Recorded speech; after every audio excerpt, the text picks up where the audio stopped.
देश में प्रदर्शन का इतिहास नहीं रहा? विरोध प्रदर्शन नहीं हुए? आंदोलन नहीं हुए? क्या विपक्ष को अपनी बात रखने का अधिकार नहीं है? क्या इससे पहले कभी भी विपक्ष का पुलिस के साथ टकराव नहीं हुआ? क्या बैरिकेडिंग नहीं तोड़ी गई? क्या हम भूल चुके हैं कि 2012-13 का जब निर्भया आंदोलन हुआ था तो उस वक्त विपक्ष किस तरह से दिल्ली पुलिस के साथ दो दो हाथ हो रही थी? क्या भारतीय जनता पार्टी के नेता भूल गए कि निर्भया आंदोलन के ऊपर किस तरह से उसके नेता जो हैं जमीन पर उतरे थे? और आज राहुल गांधी की न्याय यात्रा चल रही है तो असम के मुख्यमंत्री हेमंत बिस्व शर्मा ने एफआईआर दर्ज कर दी है। क्या इतना डर गई है भाजपा राहुल गांधी की न्याय यात्रा से? और सबसे शॉकिंग दोस्तों, हेमंत बिस्व शर्मा जो सबूत पेश कर रहे हैं वो सबूत भी हास्यास्पद है। कैसे है मैं आपको बतलाऊंगा दोस्तों, मगर सबसे पहले मैं आपको बतलाने वाला हूं कि किन धाराओं के अंतर्गत यह केस दर्ज किया गया है। आपके स्क्रीन पर क्या कह रहे हैं Hemant Biswa Sharma? With reference to wanton acts of violence, provocation, damage to public property and assault on police personnel by Congress members, a FIR has been registered against Rahul Gandhi, KC Venugopal, Kanhaiya Kumar and other individuals under section 120B, 143, 147, 188, 283, 353, 332, 333, 427 IPC R/W section 3 of PDPP Act। धाराएं देखिए साहब, किस तरह से सम्मानित और इनामित किया जा रहा है कांग्रेस के नेताओं को। और हेमंत बिस्व शर्मा जो सबूत पेश कर रहे हैं दोस्तों, वो सबूत भी अपने आप में कई सवाल खड़े कर रहा है। उन्होंने एक वीडियो पेश किया है यह कहते हुए कि देखिए यह वीडियो इस बात का प्रमाण है कि राहुल गांधी ने लोगों को भड़काया, जिसके चलते कांग्रेस के कार्यकर्ताओं ने बैरिकेडिंग तोड़ी। सबसे बड़ी बात, ये वीडियोस जो हैं, चाहे वो राहुल गांधी का हो चाहे वो जितेंद्र सिंह का हो, ये दोनों वीडियोस बैरिकेडिंग टूटने के बाद के वीडियोस हैं। सबसे पहले मैं आपको बतलाना चाहता हूं कि हेमंत बिस्व शर्मा कह रहे हैं। आपके स्क्रीन पर प्रमाण सामने आ रहे हैं कि किस प्रकार से राहुल गांधी और जितेंद्र सिंह ने भीड़ को असम पुलिस के जवानों को मारने के लिए भड़काया। हमारे जवान जनता के सेवक हैं, किसी शाही परिवार के नहीं। निश्चिंत रहिए, कानून के हाथ बहुत लंबे होते हैं, आप तक जरूर पहुंचेंगे। सुनिए वो किस वीडियो का हवाला दे रहे हैं। इसमें आप राहुल गांधी और जितेंद्र सिंह को सुनेंगे बैरिकेडिंग हटाए जाने के बाद। सुनते हैं।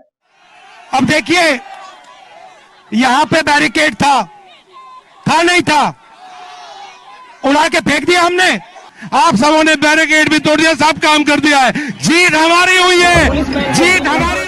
सबसे बड़ी बात, इस वीडियो में हमले से पहले का जिक्र नहीं है। राहुल गांधी के ऐसे किसी बयान का जिक्र नहीं है जो कि बैरिकेडिंग टूटने से पहले की हो। और सबसे बड़ी बात, क्या इस देश का लंबा चौड़ा इतिहास नहीं रहा है जब विपक्ष की जो टक्कर है वो पुलिस से होती रही है? क्या भारतीय जनता पार्टी जो है अपने वक्त को भूल गई कि जब आप विपक्ष में हुआ करते थे तब दिल्ली के अंदर किस तरह से आपकी दिल्ली पुलिस से टक्कर होती थी? क्या निर्भया आंदोलन को आप भूल गए? अब बैरिकेडिंग टूट रही है तो उसको लेकर एफआईआर दर्ज किया जा रहा है, उसको अर्बन नक्सल बताया जा रहा है। सबसे बड़ी बात, हेमंत बिस्व शर्मा चुनावी सभाओं में जाते हैं और धार्मिक तौर पर सेंसिटिव संवेदनशील बयान देते हैं, हिंदू मुस्लिम करते रहते हैं, मियां भाई करते रहते हैं।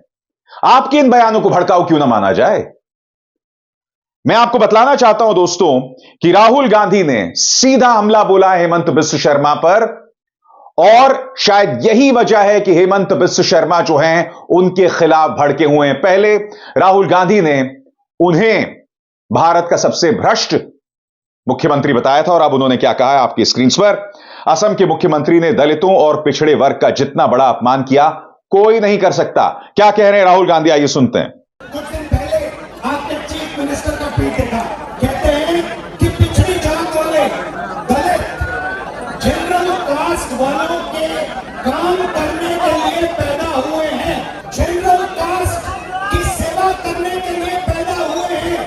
इससे बड़ा अपमान पिछड़ी जात वालों का दलितों पूछना चाहता हूं, असम में पिछड़ी जात वाले लोगों से, ओबीसी वर्ग से, दलित वर्ग से आप चुप क्यों हो? आपने एक शब्द क्यों नहीं कहा? आपका अपमान किया जा रहा है। आपको अपनी बात चीफ मिनिस्टर के सामने रखनी चाहिए। मैं रखता हूं। दलित वर्ग, ओबीसी वर्ग, आदिवासी वर्ग, माइनॉरिटी किसी से कम नहीं है। जाहिर सी बात है दोस्तों, कल आपको याद होगा कि अखिलेश यादव राहुल गांधी के साथ खड़े हुए नजर आए थे जब उन्होंने इस बात पर आपत्ति दर्ज की थी कि मंदिर के दर्शन से रोकना अपने आप में एक बहुत बड़ा पाप है। याद कीजिए, पहले राहुल गांधी को अनुमति मिलने के बावजूद मंदिर में प्रवेश नहीं होने दिया गया, उसके बाद उन्हें कॉलेज नहीं जाने दिया गया। हेमंत बिस्व शर्मा ऐसा बार बार लगातार कर रहे हैं। और मैं आपको यह भी बतला दूं दोस्तों कि इस मुद्दे पर आम आदमी पार्टी भी कांग्रेस के साथ खड़ी हुई दिखाई दे रही है। क्या कह रहे हैं सौरभ भारद्वाज? उन्होंने सीधे हमला बोला है हेमंत बिस्व शर्मा पर और कह रहे हैं कि हेमंत बिस्व शर्मा ऐसे बयान सिर्फ सुर्खियों में बने रहने के लिए करते रहते हैं। उन्होंने भगवान राम का नाम तो लिया मगर भगवान राम की मर्यादा नहीं सीखी। राम भी रावण के सामने झुके थे।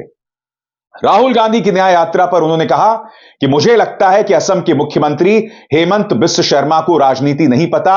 लोग न्याय यात्रा की चर्चा कर रहे हैं और यह राहुल गांधी को फायदा दे रहा है। हमारे बेस्ट विशेस हैं राहुल गांधी के साथ।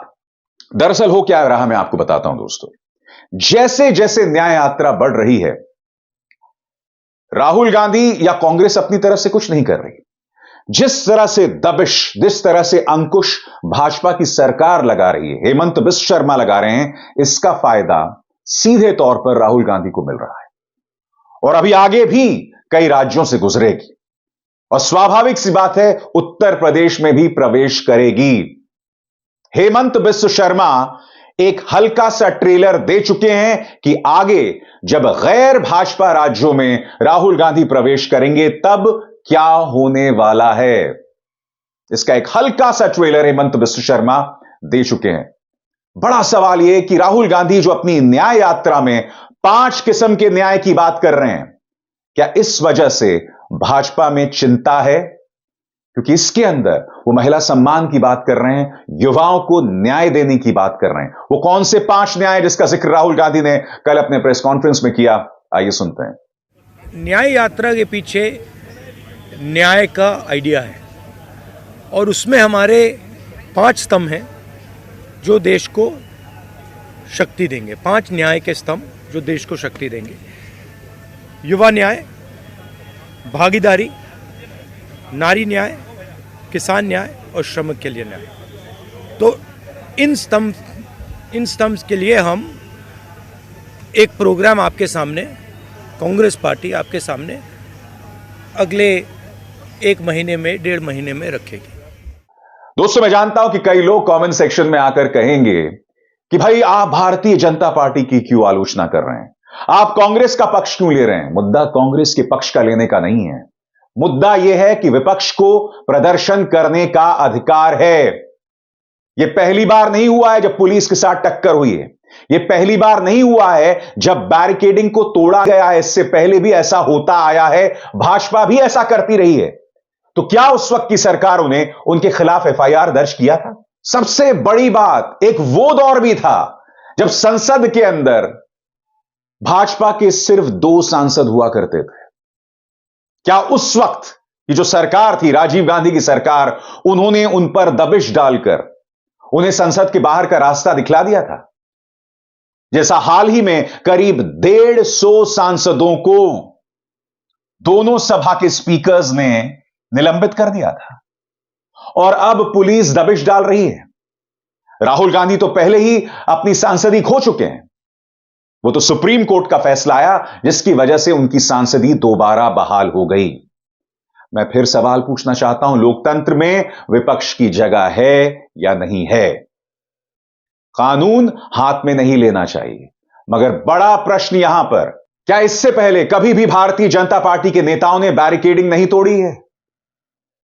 और हम क्या भूल गए कि निर्भया आंदोलन के दौरान हमने दिल्ली में किस तरह के नजारे देखे थे। ये दोहरे मापदंड हैं और लोकतंत्र की निगाह से निहायत ही चिंताजनक, मगर भाजपा को समझना चाहिए कि वो जितनी ज्यादा दबिश डालेंगे, जितना ज्यादा अंकुश डालेंगे, स्वाभाविक सी बात है कि ये विपक्ष के लिए राजनीतिक तौर पर फायदेमंद साबित होगा। अभिसार शर्मा को दीजिए इजाजत। नमस्कार।